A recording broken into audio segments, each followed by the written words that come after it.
that is fighting to get his job back. Good evening, I'm Tiffany Murphy. And I'm Greg Kerr. Thanks for being with us tonight. The Port Arthur city manager fired Sam Shabasi about a month ago, citing his job performance. Shabasi claims he was fired because he is a whistleblower and raised questions about city vendors. A Port Arthur city panel spent most of the day and afternoon listening to testimony. KFDM's Jessica Crawford has spent the entire day at the hearing. She joins us live now to explain what happened. Jessica, will the former city attorney get his job back tonight? KFDM 6 News. Thank you, Jessica.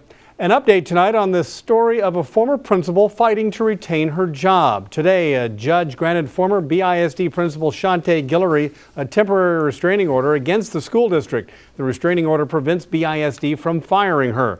Guillory filed a lawsuit against BISD in November, saying she was targeted for giving law enforcement information about possible cheating on standardized tests when she was principal at Jones Clark Elementary School. She's been on paid leave since the summer. The judge dismissed court today, saying he may have an answer next week.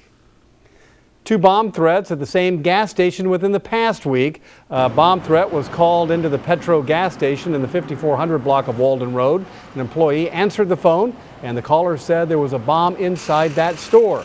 Beaumont police and fire responded. The store was evacuated and shut down for about an hour while police investigated.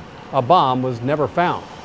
Tonight, Lieutenant Governor Dan Patrick is showing his support of Governor Abbott to get rid of a mock nativity scene. That scene is in the Texas state capitol right now, and this is what it looks like. The Lieutenant Governor says the scene purposefully mocks the religious beliefs of others.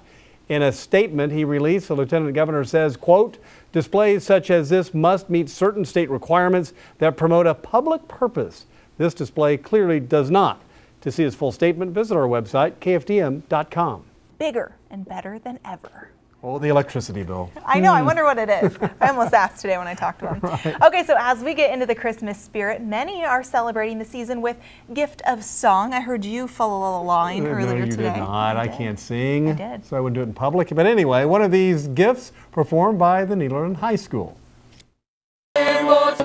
You can see the full Sounds of the Season experience this Christmas during our morning show at 6:30 a.m. on 6 News right here, and then again at 8:30 a.m. on 6 News on Fox. We could have listened to that for the next 20 minutes, right? I wonder if anybody's doing Blue Christmas by Elvis. One of my favorites. You should practice that one. We'll be back at 10 to watch. Right.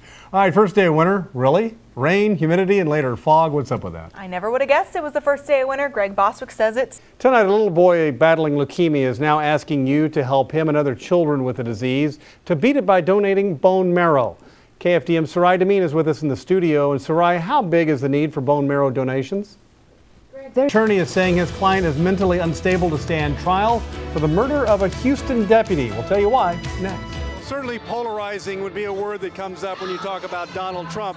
Now, we've talked about this being his third trip that we know of to the state of Texas. The first time was down to the border, Laredo, to discuss the immigration situation, illegal immigrants coming across the border into America, making our money, taking our jobs. That is huge on his list. He says build a wall. He went to Dallas a few months ago, talked before 20,000 people in Dallas, which is a huge metropolitan center in the state of Texas. So you can see that, but why would he come to Beaumont? That's the interesting thing. But he's really addressing kind of small town America today. So he's kind of run the gamut with something that's so important to this state, gone to the bigger crowds and now to the smaller city. Tonight, moviegoers all across the country are packing theaters to view the highly anticipated film Star Wars: The Force Awakens. Yes, the film, the 7th movie in the installment, has already broken pre-sale ticket records, making over $100 million before the movie premiered tonight. 6 on Fox's Kara Dixon joins us now in the studio. And Kara, what does this movie mean to many of those fans? Yeah.